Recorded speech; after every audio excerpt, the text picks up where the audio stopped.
My life in learning English. Hello, my name is Sarah, and I am a student of English literature. This is my story about learning English and my life in London. I hope you enjoy reading it and learning English with me. A train ride and a new friendship. It was a beautiful summer day, and I was on a train. Two women were sitting across from me, talking in English. I didn't understand much because I was just starting to learn English. I only knew a few basic words. I decided to try talking to them. I used simple English to say a few things. They understood me, and that made me very happy. I told them I wanted to learn English.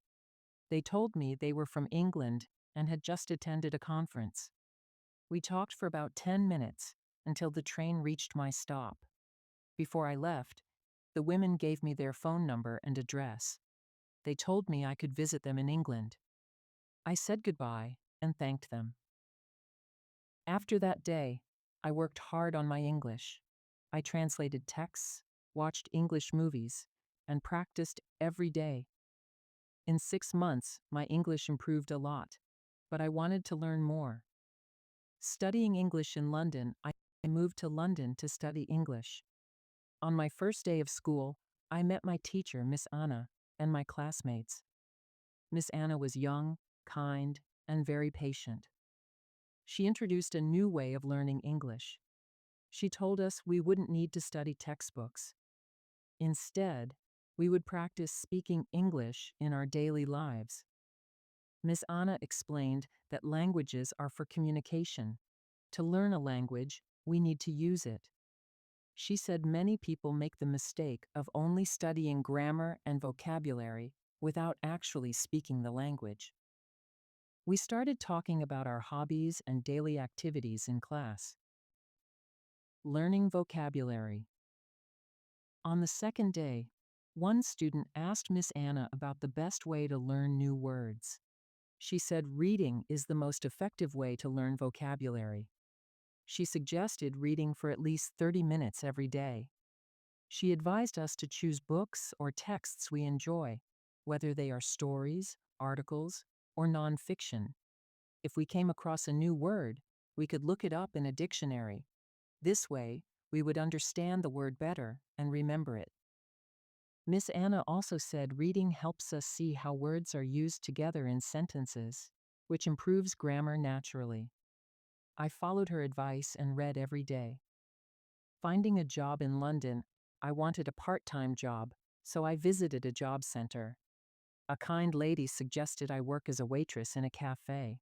She said my English was good enough and that working there would help me practice speaking. I started the job on Thursday. It was a great way to meet people and improve my English. Improving pronunciation. One day, a classmate from South Korea asked how to improve pronunciation. Miss Anna introduced us to a technique called shadowing. With shadowing, we listened to recordings or watched videos of native speakers and repeated what they said.